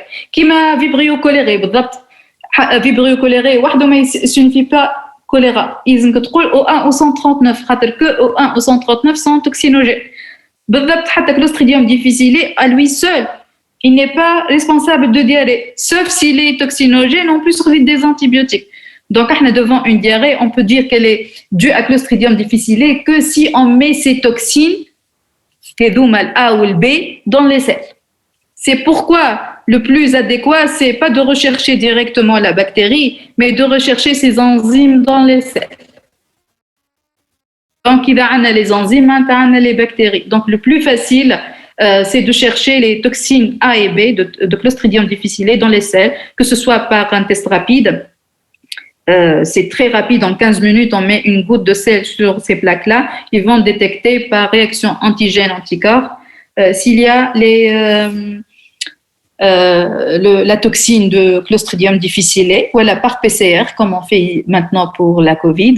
Donc, Covid, on a les deux, et donc, les tests rapides, d'accord? Donc, on a les possibilités de faire de tests rapides rapidement. Dans les 15 minutes, on peut savoir s'il y a ici la toxine ou pas. Le PCR, c'est à 2-4 heures.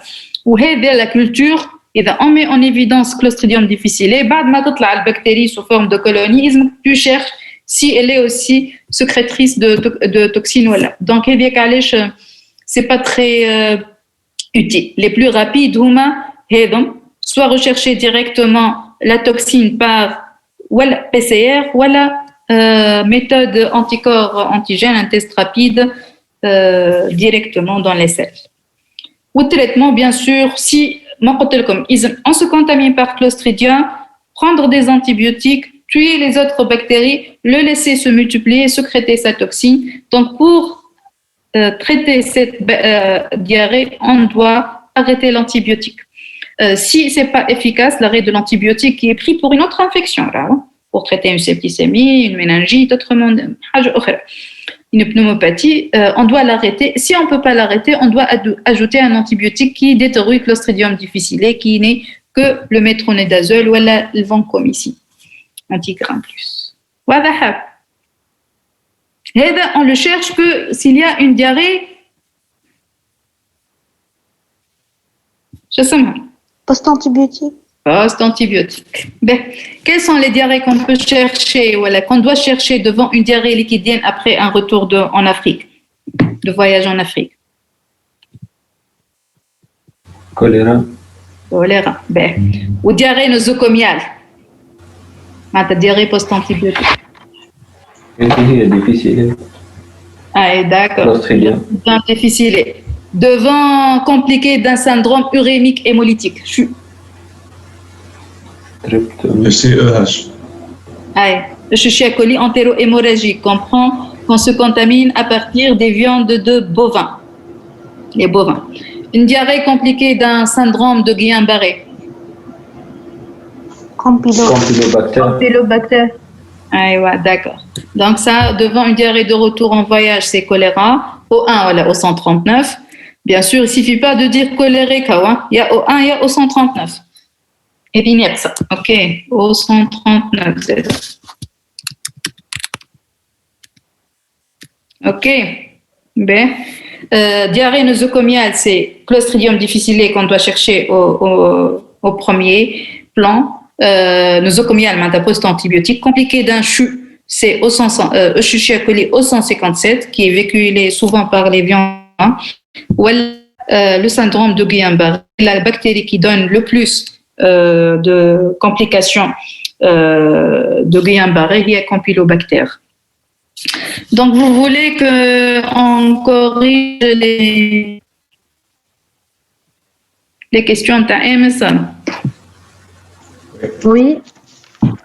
Ben, tu as un petit rappel sur les Escherichia coli ou la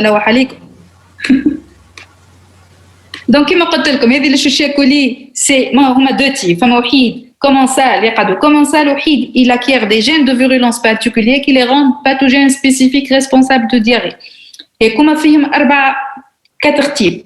Soit le premier est entérotoxinogène qui a acquis la même quasiment toxine que Vibrio cholérique. Donc déjà c'est une toxine colérique هي نتاع الشيشة كولي entérotoxinogène. Il va se fixer sur le tube digestif نتاعنا, sécréter la toxine qui elle va inhiber les canaux ioniques. Donc c'est une diarrhée post-voyage في الأكثر, toxinogène liquidienne.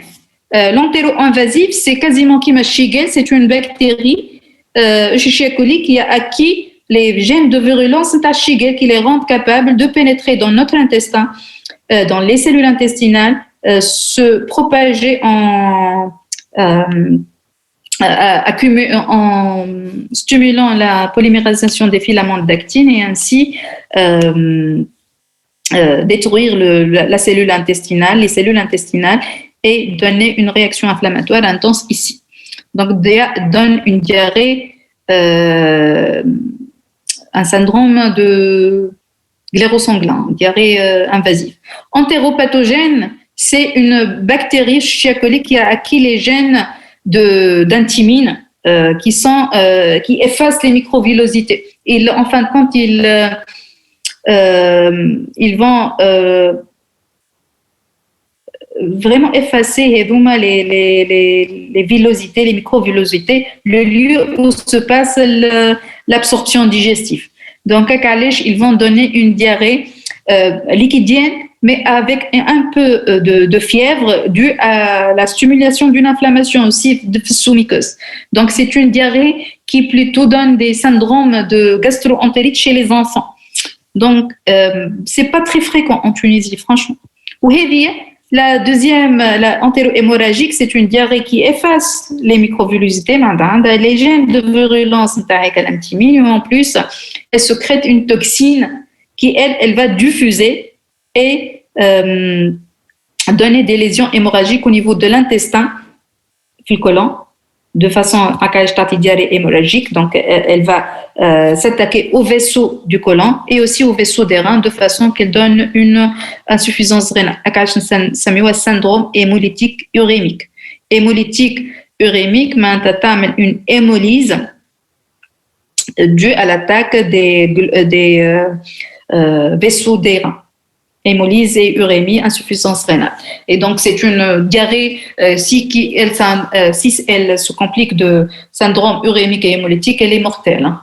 Pas toutes les entéro-hémorragiques donnent un CHU. Bon, je vous ai dit que c'est pas très important, c'est pas fréquent en Tunisie, au diagnostic très difficile. Je sais pas si c'est un peu clair. Sinon, si vous avez pas bien compris ça, c'est pas très grave.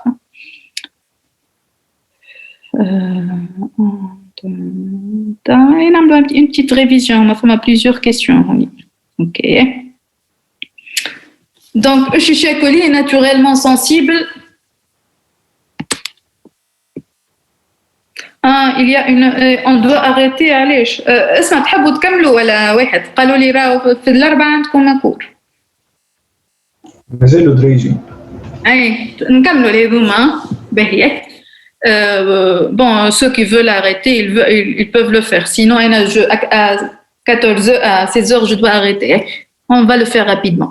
Escherichia coli est naturellement sensible à l'amoxicilline, ticarcilline, pénicilline G, pristina ou l'acide fusidique. مادام ما حناش قاعدين نشوفوا راه. الإكراه ما يظهرش عنا.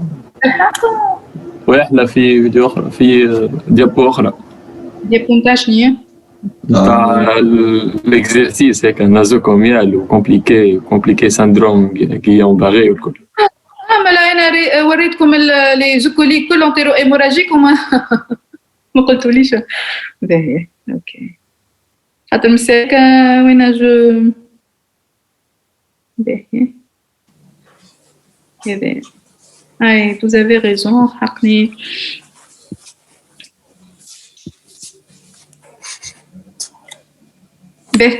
Vous voyez où elle est? Oui. Ok. Escherichia coli est naturellement sensible à l'amoxicilline, ticarcilline, pénicilline G, pristinamycine ou acide fusidique. A ou le B?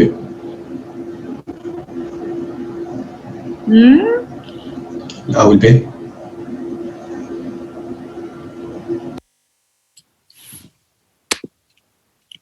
Oui. A ou B. Anticarcine. Le pénicilline G, c'est une grosse molécule donc inactive sur les bacilles à gram négatifs. Chez Chiacoli, c'est un bacille à gram négatif. Pristinamycin, c'est un macrolide aussi inactif sur les BGN, non exigeant. Acide fusidique, une grosse molécule qui est inactive sur les BGN. Voilà. Madame, c'est cefotaxime. Cefotaxime, elle est sensible chez Chiacoli naturellement. C'est une C3G. Vancomycine, là. La vancomycine, c'est une grosse molécule glycopeptide qui n'agit que sur les grammes plus. Ou ciprofloxacine.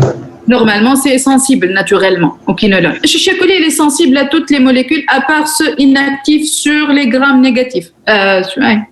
Les grosses molécules. ما عندهاش pénicillinase خاطر وما عندهاش حتى résistance للكينولون لا حتى شيء. D'accord.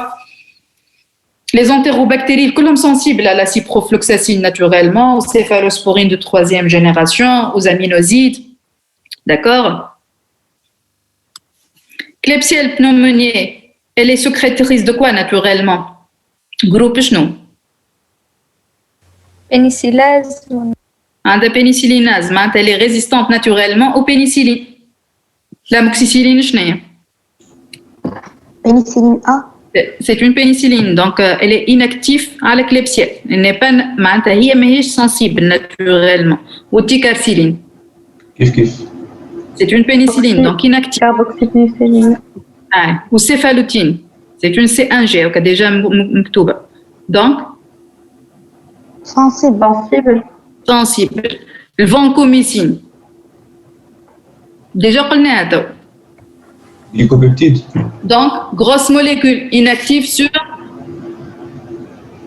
Oui, d'accord. Inactif, خاطر gramme moins. Donc, on irrite, خاطر كي نعطيكم هذا معناتها c'est une يلزمكم تعرفوا اللي هي un bacille à gramme négatif, donc il est naturellement résistant à beaucoup de molécules, les grosses molécules. Ou en plus, il peut être sécréteur naturellement de bêta-lactamase, pénicillinase ou la céphalosporinase. هذاك اللي يلزمكم تعرفوها. اللي هو BGN ou ils sécrètent ou pas de bêta-lactamase. Donc, on y zouz, ils sont inactifs, ils sont détruits par la pénicillinase متاعها. وهذوما le vancomycine, il est inactif على خاطر c'est un BGN هذايا. Il ne peut pas traverser le paroi نتاعو. Et les autres sont actifs. C'est un G, c'est actif. نعم. Gentamicine actif. Bien sûr, Genta c'est un aminoside. ما فماش علاش il est inactif. C'est une molécule qui agit sur toutes les bactéries. À part l'acide fusidique. L'acide fusidique, l'acide fusidique, c'est une grosse molécule. Donc, par définition, elle est inactive sur toutes les bactéries à gram négatif.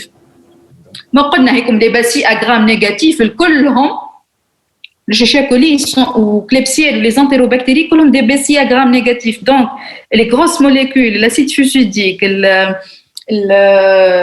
les pénicillines G, ou le pénicilline M, ou le glycopeptide, ou le macrolide sont des grosses molécules, sont inactifs sur ces bactéries à gram négatif. C'est clair? Oui. Ou les entérobactères cloaqués. C'est groupe 3, donc un céphalosporinase. Donc,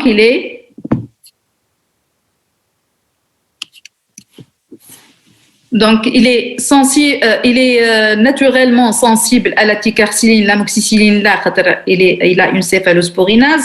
C'est qui céphalosporinase, elle détruit les C1G ou l'aminopénicilline, ou C2G.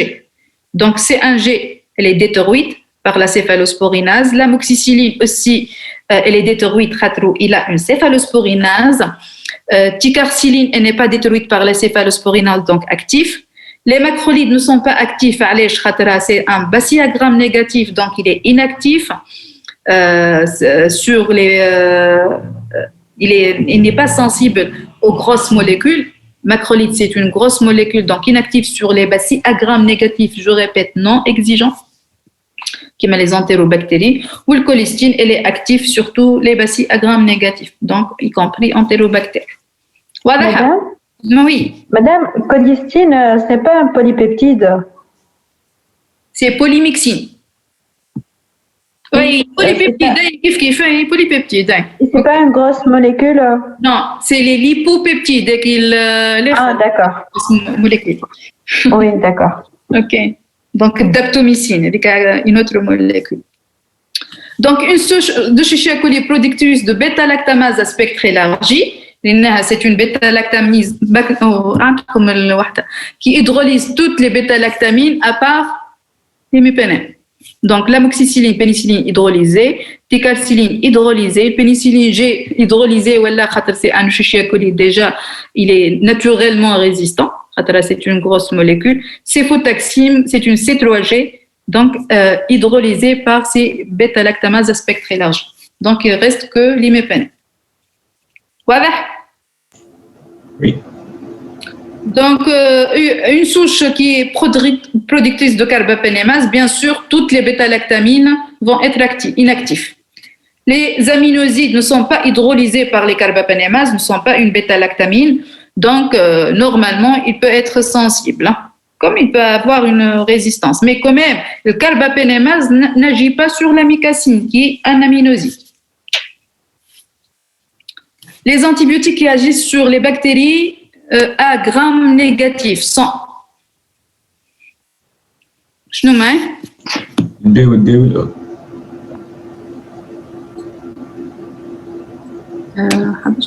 d'accord. Le B ou D, céphalosporine, donc sont actifs sur les grammes négatifs. L'astréonème l'est. L'acide fusidique, il est actif sur les grammes plus. Donc, les trois molécules qui agissent que sur les grammes négatifs, le monobactam, l'acide nalidixique ou le colistine. Déjà, il n'y a pas d'autres.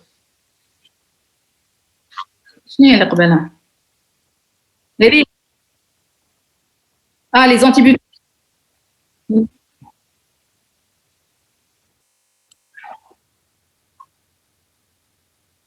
Aminosides. Là, les aminosides sont actifs sur toutes les bactéries. Mange grosse molécule, les aminosides. Mange glycopéptides. Les aminosides sont actifs. Ils sont en fin de compte inactifs sur les streptocoques ou les anaérobies. Mais je mange via un transport actif. Les aminosides sont actifs sur toutes les bactéries à part les ana et les streptocoques.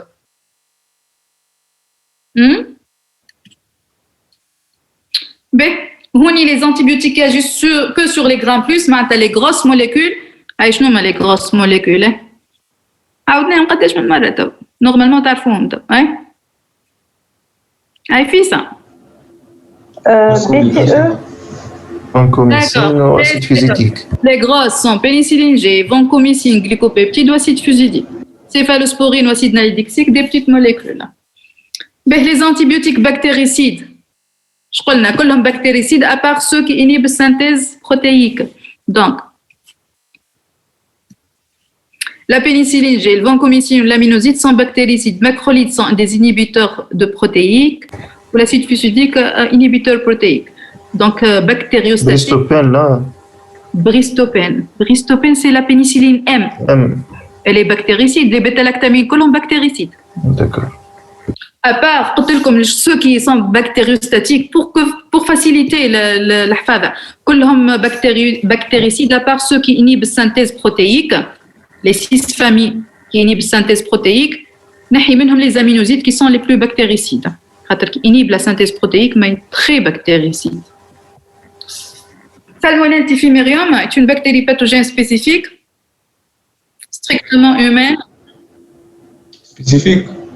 Pathogène spécifique, bien sûr, pathogène spécifique. Mais elle n'est pas strictement humaine, qui fait strictement humaine. Elle vit à la volaille, موجودة. Responsable de la fièvre typhoïde?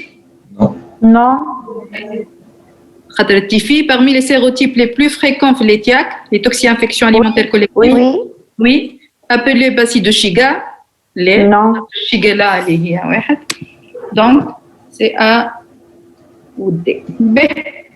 Les entérobactéries sont responsables de zoonoses, transmises de l'homme à de l'animal à l'homme plutôt. Klebsiella pneumoniae, Salmonelle typhimurium. Oui. Beige. Oui. Les bovins au 157 Hémorragique, oui. Shigella, c'est strictement humaine. Yersinia pestis par Le rongeur. les rongeurs. Et plus. Ah oui, dans l'essayer au final. Et madame, les questions. Oui, il faut d'aller. Le sérotype de salmonelle majeure le plus fréquemment rencontré en Tunisie. Salmonella typhi. Salmonelle majeure, c'est Salmonella typhi. Ok. Vous avez d'autres questions? Et là, c'est bon, Aïcha. De toute façon,